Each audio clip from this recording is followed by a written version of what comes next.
3 days ago, a 25-year-old woman woke up in Kiev to the sound of air raid sirens, packed her tennis bag, took an overnight train to the Hungarian border, and began a journey towards Strasbourg, France, where she will walk onto a clay court on May 18th and try to dismantle the most popular tennis player in Southeast Asian history. Her name is Oleksandra Oliynykova. Her father is fighting on the front lines of a war, and she plays a brand of tennis that her own peers call anti-tennis. On the other side of the net will be Alex Eala, the 20-year-old Filipino left-hander ranked number 42 in the world, riding a wave of momentum from Rome, carrying the expectations of over 100 million people, and preparing for just her second Roland Garros main draw. This is not a preview about who might win.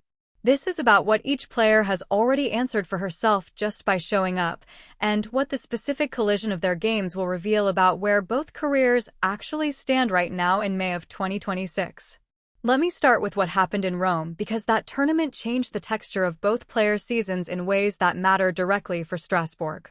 Eala entered the Italian Open as the world number 42, still searching for comfort on clay after a stuttering start to her European swing. She lost early in Stuttgart to Leylah Fernandez, 6-1-6-4, a match where nothing worked. In Madrid, she beat Anastasia Potapova in the opener, and then Elise Mertens took her apart, 2-1. Those results tell a story of a player whose hard-court weapons, the lefty angles, the whip on the forehand, the early ball timing, kept getting smothered by the slower bounce and longer rallies that clay demands.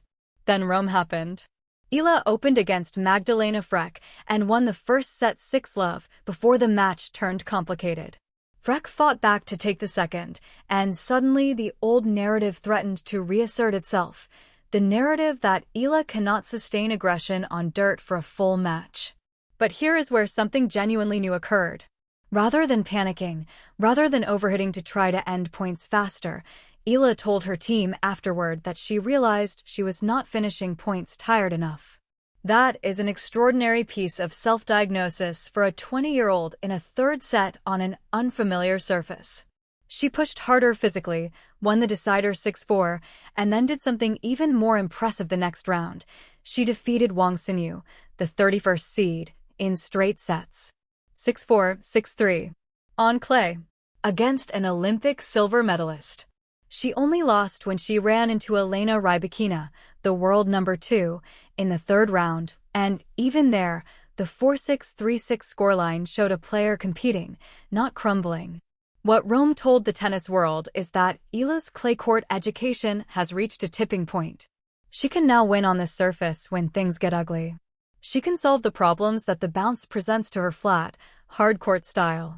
She has internalized some of the suffering ethic that the Rafa Nadal Academy brands itself on. She has trained there since she was 13, and the results are finally reflecting it at the highest level. Now let me tell you about Oliynykova's Rome, because it was equally revealing, but in entirely different dimensions.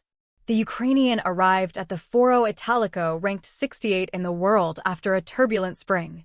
She had lost to Simona Waltert in the first round of Madrid, 7-5 6-love, a collapse in the second set that exposed how quickly her game can unravel when the opponent stops cooperating with her tempo.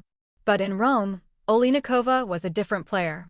She demolished Petra Marcinko 6-1 6-3 in the opening round for her first WTA 1000 main draw victory.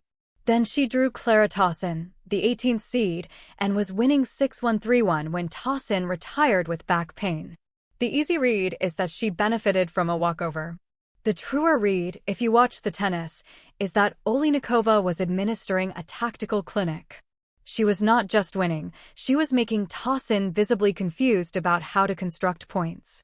In the round of 32, Linda Noskova, the 13th seed, ended the run 6-1 6-3, a reminder that when a genuine ball striker figures out the pattern, Oliynykova's ceiling arrives fast.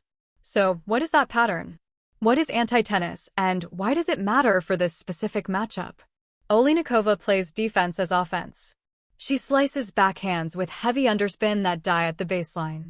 She lifts moon balls that arc high enough to land deep but arrive with strange rotation that makes the next shot awkward to time. She varies pace obsessively, sometimes hitting 3 consecutive balls at totally different speeds. She invites opponents to hit winners, then positions herself in the court so precisely that those attempted winners become errors. When a player like Tauson or Marcinko tries to slug through her, they lose patience by the middle of the first set. The balls keep coming back. Not hard, not clean, not pretty, but back. This is not a style that works against everyone.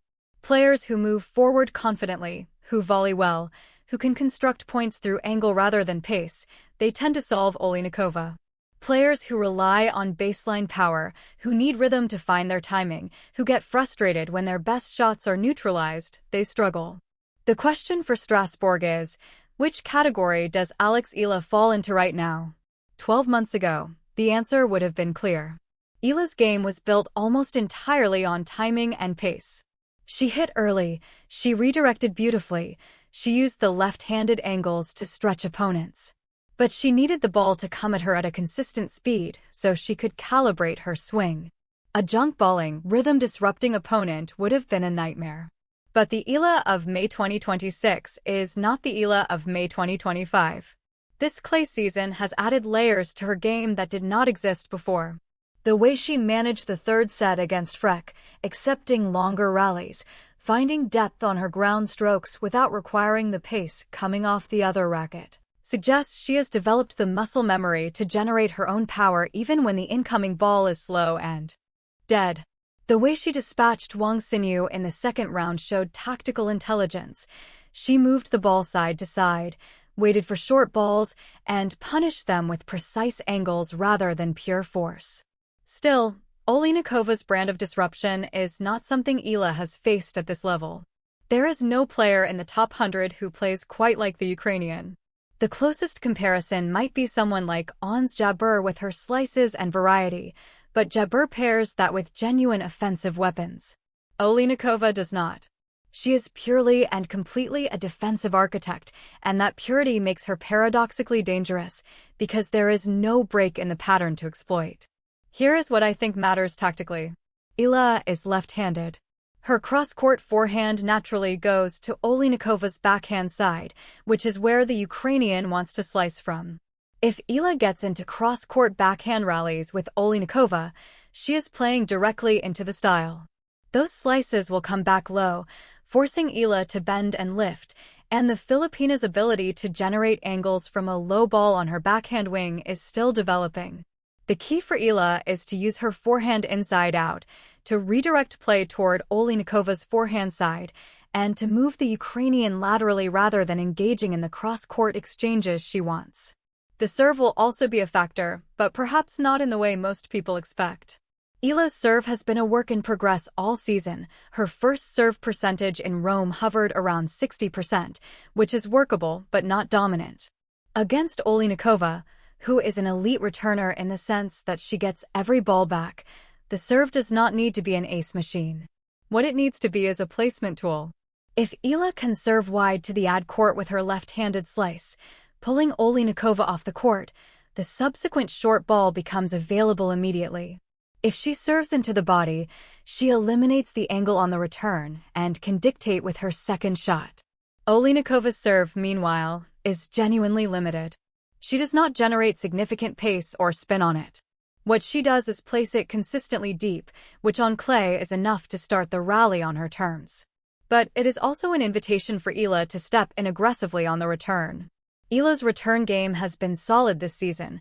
She ranked in the top 30 for return points won during the hard-court swing, and if she can take that early ball aggression into the return against Oleynykova's modest delivery, she can immediately pressure the Ukrainian into defense, which, paradoxically, is where Oliynykova wants to be.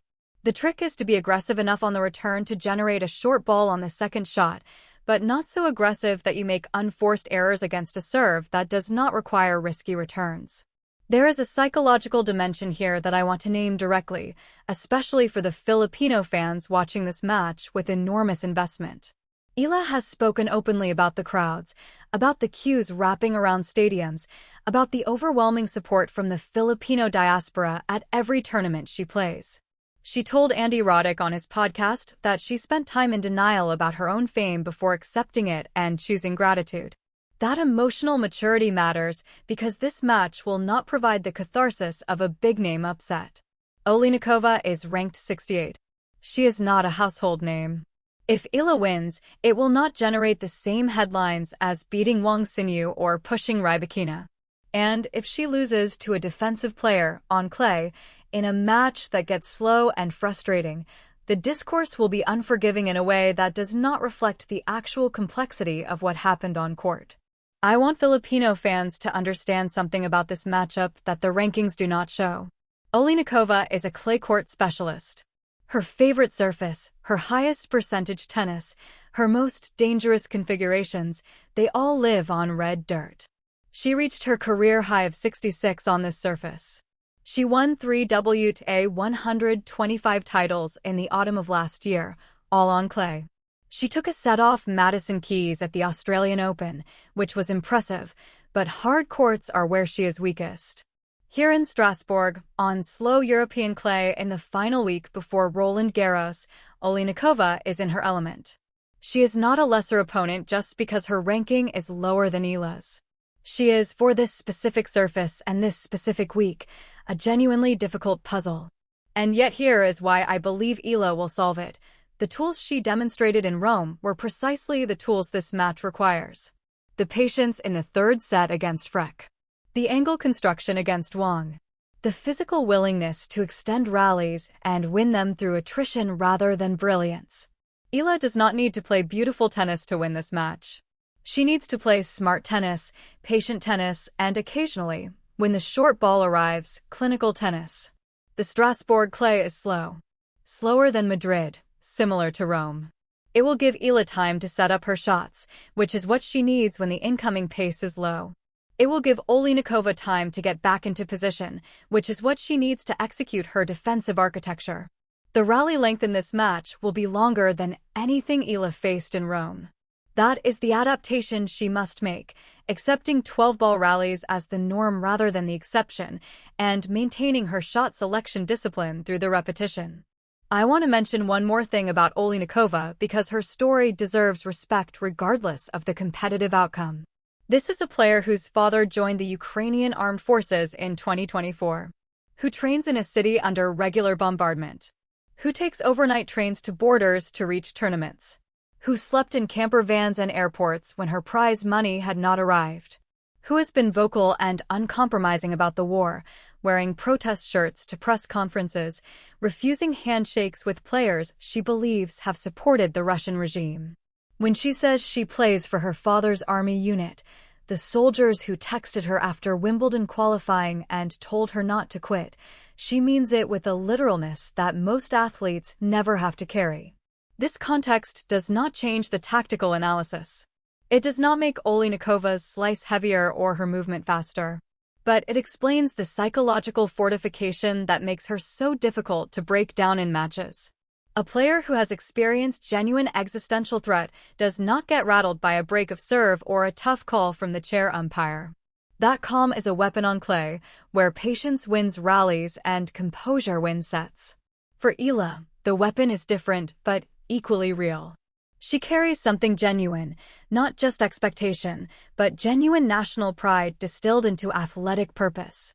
When she told the Roland Garros website that she is proud to be part of the Southeast Asian wave alongside Janice Jen and Lonlana Terrudi, she was describing something larger than personal ambition. The Filipino crowds, the support, the awareness that her success opens doors for an entire generation, that is not pressure in the traditional sense. It is fuel, and Eala has shown this season that she knows how to burn it efficiently. My assessment of this match: Eala wins in 3 sets. I think she takes the first set by playing aggressive, dictating play with her forehand, and catching Oliynykova before the Ukrainians' rhythm disruption takes full hold. I think the second set tightens as Oliynykova adjusts, finds her defensive groove, and forces Eala into longer rallies where frustration creeps in. And I think the third set comes down to whether Eala can remember what she learned in that third set against Freck, that intensity and patience are not opposites, that she can push physically while remaining tactically disciplined. I believe she can. Rome taught her that lesson with real stakes, and Strasbourg is where she demonstrates that the lesson stuck. The score I envision: 6-3, 4-6, 6-4. Not clean, not comfortable, not a highlight reel. A working-class victory on a surface that is still new to her at this level, against an opponent designed specifically to make that surface feel hostile. And then Roland Garros arrives. And Eala enters the main draw having answered a question that her ranking cannot ask. Can she win ugly, win slow, win on someone else's terms, and still find her game on the other side? After Strasbourg, I think she will know.